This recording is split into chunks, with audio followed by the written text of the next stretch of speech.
네, 편집 없는 날선 토크의 진수 라이브 썰전 시간입니다. 이동관 전 청와대 홍보수석, 김종배 시사평론가 나와 있습니다. 어서 오십시오. 네.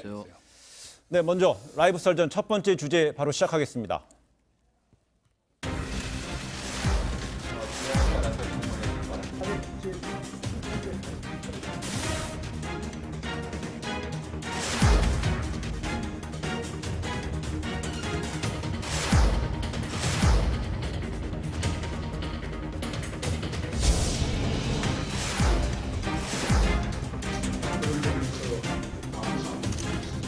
일본의 경제 보복에 대한 우리의 대응은 감정적이어서는 안 됩니다. 결기를 가지되 냉정하면서 또 근본적인 대책까지 생각하는 긴 호흡을 가져야 합니다.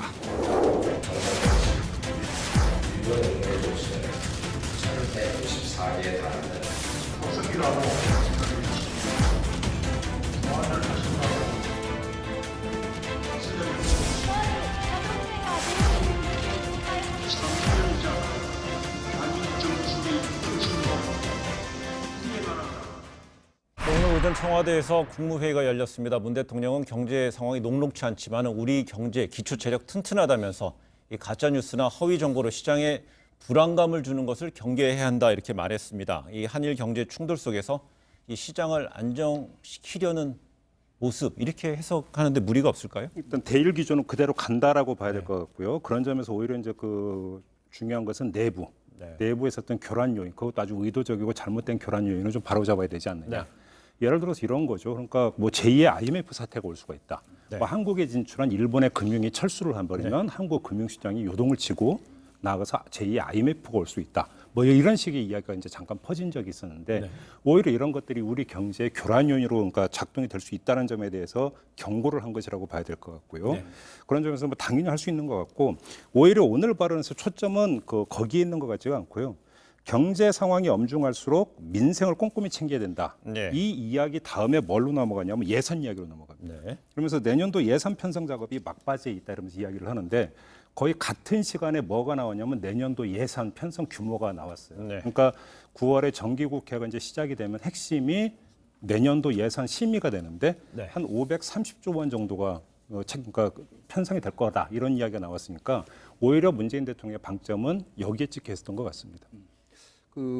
어제 오늘 연이어서 어쨌건 우리가 침착한 대응, 감정적 대응을 하지 말고 냉정하고 합리적인 대응을 해야 한다는 이제 취지의 메시지를 내신 거는 지금 적절하다 이렇게 생각합니다. 우선은 사실은 이제 국내에서도 그렇고 지금은 이제 어쨌든 우리가 국제 여론전도 중요하거든요. 그런데 어쨌건 일본과 비교해 보면 일본은 아베 총리는 총리 관저가 이제 강경책을 주도하고 있는 건 맞으나 아베 총리는 비교적 덤덤하달까 하여튼 반보 이렇게 떨어진 듯한 저거를 보이고 세코 히로시게라든가 당의 중진들이든가 이런 사람들이 나서서 이제 좀 약간 자극적 발언을 하는 역할 분담을 했는데 그동안 저희는 보면은 어쨌건 대통령도 자꾸 이순신 마케팅 나서는 것 같은 앞장서는 모습을 보이고 그다음에 청와대 안에서도 또 자극적인 얘기가 많이 나오고 하니까 이제 좀 역할 분담이 필요하다 하는 얘기가 좀 있었어요. 그러니까 대통령은 최종 방파제니까 좀 브레이크 역할을 하시는 게 좋겠다 하는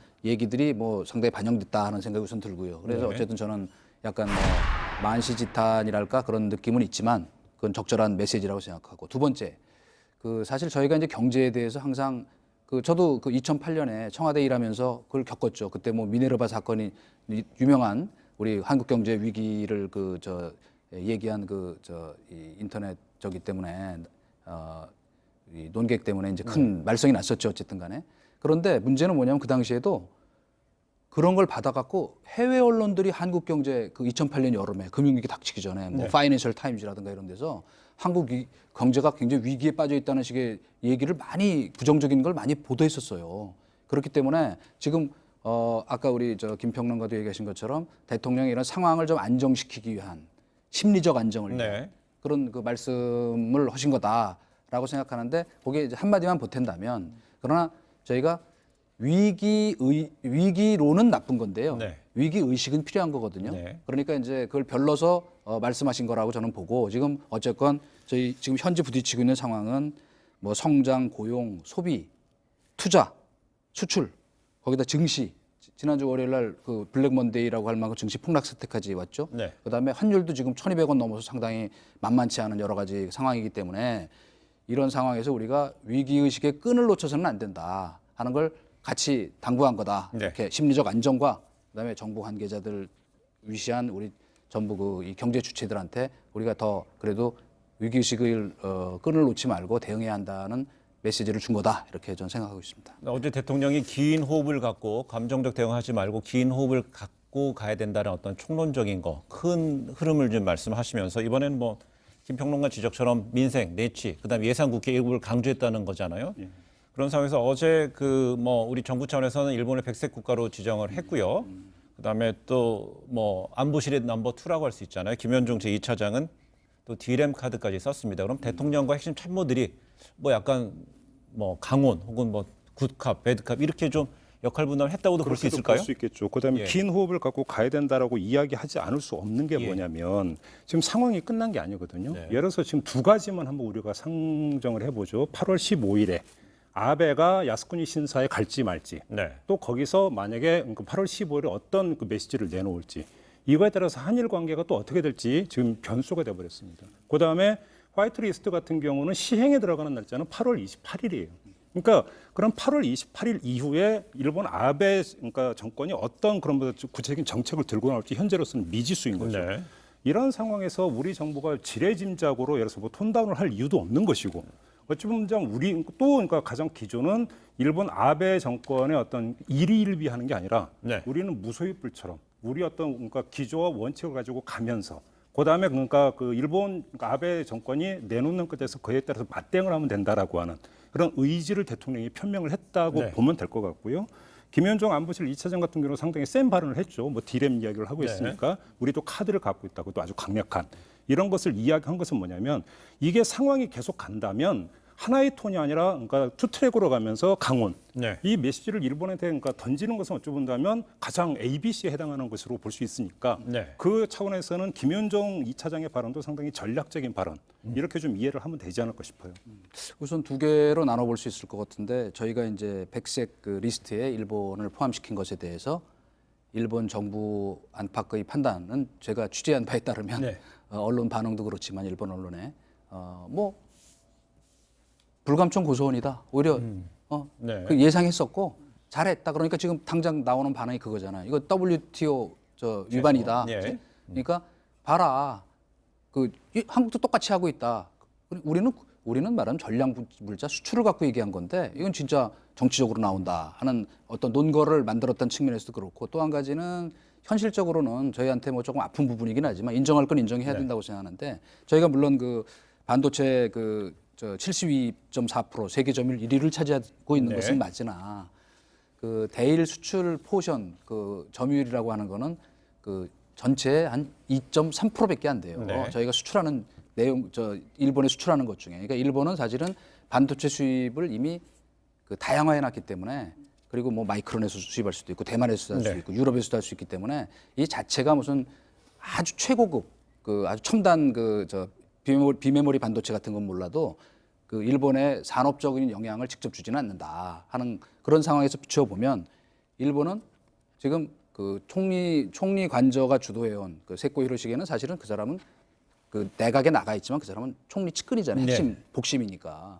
그 일련의 뭐 그 총리 부가 주도하는 그 강경책을 허물지 않고 당분간 상황을 봐가면서 가겠다. 네. 그러니까 궁극적으로 정세 판단을 해보면 이거는 장기전이 될 수밖에 없어요. 그러니까 예. 장기전일 때는 저희가 역할 분담을 적절히 하고 그다음에 또 거기에 맞는 이 다각적인 대응 전략을 갖춰야 되니까 이제 그렇게 가고 있는 것이다. 그러니까 그런 생각입니다. WTO 네. 제소 같은 경우는 사실은 이게 지난주 목요일인가요, 금요일인가 관계부처 장관 회의가 열렸고 네. 바로 그날 사실은 일본이 그 수출 규제 3가지 품목 가운데 하나 레지스트인가요? 이거에 포토 대해서 한 레지스트죠. 건에 대해서 뭐 허가를 내준 예. 바로 그날 사실은 우리도 일본을 백색 국가로 지정을 하려다가 유보를 했던 거잖아요. 이 즈음에 바로 정부 안팎에서 바로 그 얘기.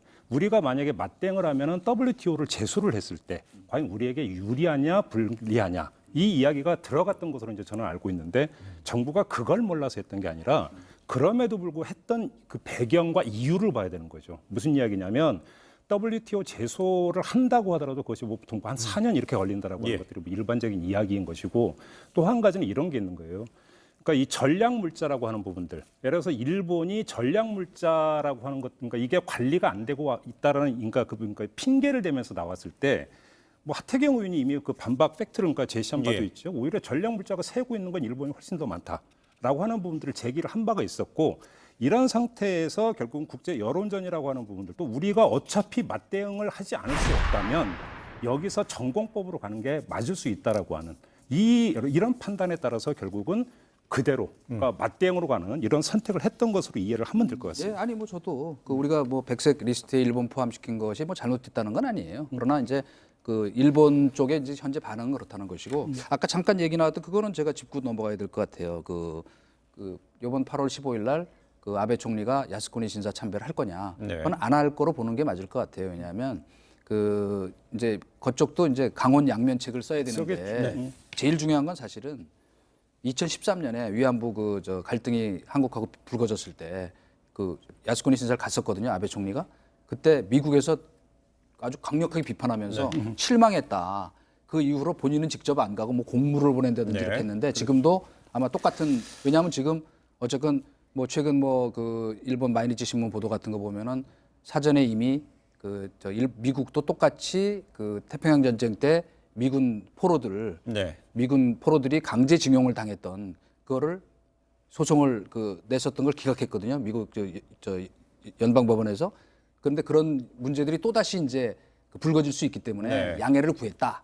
뭐 이런 얘기들이 나올 만큼 미국 쪽에 어떤 혹시라도 반발을 살 수 있는 요소는 줄이겠다는 입장이기 때문에 이건 뭐 근데 뭐 가면은 미국 눈치는 엄청 보는 거죠. 그렇죠. 그러니까 저 가면은 뭐 혹시 제가 책임져야 될 일이 생길지 모르겠는데 안 가는데 걸겠습니다. 알겠어요. 안 가면 더 좋은 거죠.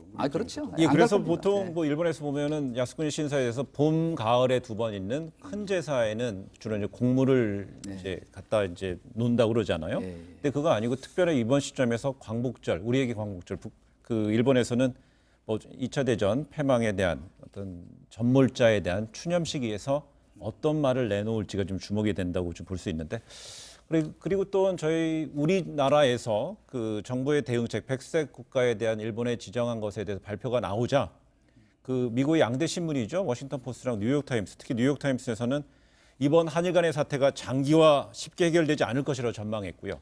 또 워싱턴 포스트는 사실상 또 일본 책임론을 바로 지적을 했습니다. 트럼프 행정부는 가만히 있는데 주류 핵심 2개 매체는 문제를 지적하고 나간 것 같아요. 뉴욕 타임스 같은 경우는 양국 모두 곧 물러서지는 않을 것이라는 새로운 증거를 워싱턴에 제공한다. 이렇게 지금 분석을 했습니다. 뭐 이 분석 현재로서는 맞다고 봐야 되겠죠. 우리 정부가 지금 미리 앞서서 그러니까 숙이고 들어갈 이유는 전혀 없을 거고 일본도 바로 어떤 그 유턴할 것 같지는 않고요. 그다음에 워싱턴 포스트 같은 경우는 브레진스키 이 조지 워싱턴대 그 교수의 칼럼을 실었는데 제목이 아주 좋습니다. 과거사를 속지하지 않은 일본이 어떻게 세계 경제를 위협하는가. 이러면서 사실은 일본이 과거사 문제 이것을 가지고 불성실한 모습을 보이다 보니까 여러 가지로 악영향을 끼치고 있다라고 하는 일본을 비판하는 이런 칼럼을 실었는데 이렇게 조금씩 국제 여론이 움직여 간다면 우리 입장에서는 상당히 반가운 일이라고 봐야 되겠고 아베 정권 압박해 들어가는 것으로 뭐 저는 청신호라고 봅니다. 그런 점에서. 그 사실은 이거는 뭐 아직 그 국내외 언론에도 뭐 제대로 보도가 안 된 것 같은데 그 제가 어쨌든 그 이렇게 포착 취재한 바에 따르면은 이제 이런 사전 설명은 그 일본 쪽에서 이제 원래 워낙 이제 사실 그 외교력이나 로비력에서 비교가 안 되니까 많이 했는데 정작이 수출 규제를 하겠다는 그러니까 영어로 얘기하면 노티스죠, 그죠? 우리가 이렇게 이거는 제대로 안 했던 것 같아요. 그래서 사실은 굉장히 지금 그 미국도 외교부 라인에서는 이거 좀 황당하다. 그래서 약간 불쾌한 그 반응도 있는 모양이에요. 그러니까 중요한 건 뭐냐면 아까 이제 김현정 저 차장회가 잠깐 나오다가 들어갔는데 바로 이런 말하자면 저희가 정보력이나 이런 거를 발휘해서 이런 것들을 종합적으로 갖고 그 틈새를 우리도 찔러야 되잖아요. 맨 뭐 죽창 얘기하고 뭐 이거 능사가 아니고. 발빠르게 김현종 그러니까. 차장이 움직였잖아요. 그런데 예. 바로 그 말씀 잘하셨어요. 발빠르게 가가지고 지금 우리 잘 알지만은 김현종 차장 정도 되는 어쨌든 대미통이잖아요. 통상 외교통인데 네. 이런 사람의 국내 발언이라는 건 미국 대사관에서 거의 아침에 다 종합 실시간으로요? 보고하죠. 네. 백악관에까지 가요. 아침에 네. 백악관 대변인 주최 회의에서 다 논의된다고. 그러면 뭐 우리가 뭐 미국한테 뭐 할 일이 부탁할 일이 뭐 있냐는 둥. 뭐 그건 좋아요. 일본을 상대로 한 뭐 우리 규제라는 거 한 줌도 안 된다 거기까지는. 그런데 우리가 그 부탁하면 국제적 호구된다. 네. 이런 표현은 이건 아주 적절치 못한 외교적으로도 적절치 못할 뿐 아니고 네. 청와대 참모로서 더더욱 적절치 않고 더구나 이거는 어쨌건 상대가 있는 게임이잖아요. 네. 미국에 지금 그러면 만약에 뭐 말은 안 하겠지만 혹시라도 미국에서 가서 만났을 거 아닙니까? 네. 그런 사람들이 이 사람이 와가지고 뭐 중재해달라고 얘기할 때는 언제 가서 이따위 소리 하나 만약에 전 만약을 얘기하는 겁니다. 네. 중재를 아니 그러니까 뭐 중재가 되건 중재 관여가 요청을 안 되건 했다고 하니까. 어쨌건 예. 대통령도 트럼프 대통령한테 우리 대통령도 좀 관여해달라는 뜻을 전달했는데 어쨌건 통상외교 전문가라는 사람이 이런 식으로 얘기하면 이 말하자면 국제적인 그 커뮤니티가 다 예. 있잖아요. 외교사가에서 네. 잘못하면 웃음거리 된다 이거예요. 그런데 역으로 그리고 이런 것도 있는 것 같아요. 예. 그러니까 트럼프 대통령에 대해 우리가 이제 방위비 분담금을 이런 얘기를 할 때 몇 번 나오는데 처음에 세게 지른다라고 하는 것들은 이야기를 한 바가 있지 않습니까? 협상의 어떤 뭐냐면 기술에 있어서는 상당히 어떤 인정을 받는 트럼프도 그렇게 하고 있는데 물론 호구라고 하는 단어가 영어로 어떻게 번역이 될지는 잘 네네. 모르겠으나 언어의 품격을 가지고 이야기한다면 뭐 저는 거기에는 토를 안 달겠습니다만 네. 문제는 이런 게 어렵게 볼 게 없는 거예요. 만약에 미국이 어떻게든 나서고 싶한다면 뭐 중재가 아니라 관여라고 치죠. 미국에서 쓰고 있는. 네. 중요한 원리는 이런 거예요. 뭐가 싸움이 크게 뭔가 사달이 날 것 같을 때 사실은 팔 걷어붙이고 나오는 것 아니겠습니까? 그런 점에서 우리 정부가 확실한 기조를 확실한 어조로 밝히는 것은 어찌 본다면 대미 메시지 전달에서 나쁠 건 없다. 네. 저는 이 점도 좀 함께 좀 볼 필요가 아니, 있다는 그거 말씀을 좋아요. 드립니다. 그러니까 그러나 문제는 뭐냐면 제가 거듭 얘기하는 거는 그 말하자면 이 외교라고 하는 거는 우리가 이 국내 오디언스를 상대로 하는 게 아니잖아요. 그렇기 때문에 신뢰와 말의 무게가 굉장히 중요해요. 그래서 말을 조심하는 겁니다. 정제된 말을 쓰고. 근데 더구나 이거는 프레임 이론에도 어긋나는 일이야. 왜? 우리가 뭐 국제적 호구 안 되려고 그랬다 그러면 남들 볼 때는 네. 국제적으로 호구됐다는 얘기인가 이렇게 들리는 것이고 더 중요한 거는 이 양반이 지난번에 내가 그때 우리가 이름은 얘기 안 했죠. 외신 기자들 앞에 가가지고 요시다 쇼인과 예. 다카스키 신사쿠 얘기하면서 뭐그 얘기까지 자기 평화 얘기 뭐 자기의 평화적인 이런 그 생각에 동조할 거다 해갖고 사실 웃음거리가 됐어요. 그러니까 자꾸 이런 실수를 하면 안 된다는 얘기예요. 제 얘기는. 그러니까 그 자신 있는 얘기 아니면 얘기를 하지 말라고. 그러니까 다만 알겠습니다. 뭐 예, 지금 이제 그 김현종 2차장 얘기하면서 이제 이전 수석이 뭐 외신 기자회견의 뒷얘기까지 전해주시면서 소환을 했죠. 이 양반 뭐 이렇게도 하셨는데 네. 저희한테 그런 표현에 있어서는 예, 이분으로 정정하겠습니다. 2차장을 공식 다시 용어로 한번 쓰겠고요. 말씀드리고 싶은 것은 언어와 네. 기조는 좀 분리해서 볼 필요가 있다. 이 점만 저는 다시 한번 저희가 지금 잠시 말씀드리겠습니다. 얘기하는 동안에 그 오늘 그 한 3시간 전쯤에 그 청와대에서는요 대통령과 그 독립유공자 그 후손들 간에 청와대 그 오찬이 있었는데 거기서 나왔었던 이야기를 저희가 한번 정리해봤습니다. 문 대통령이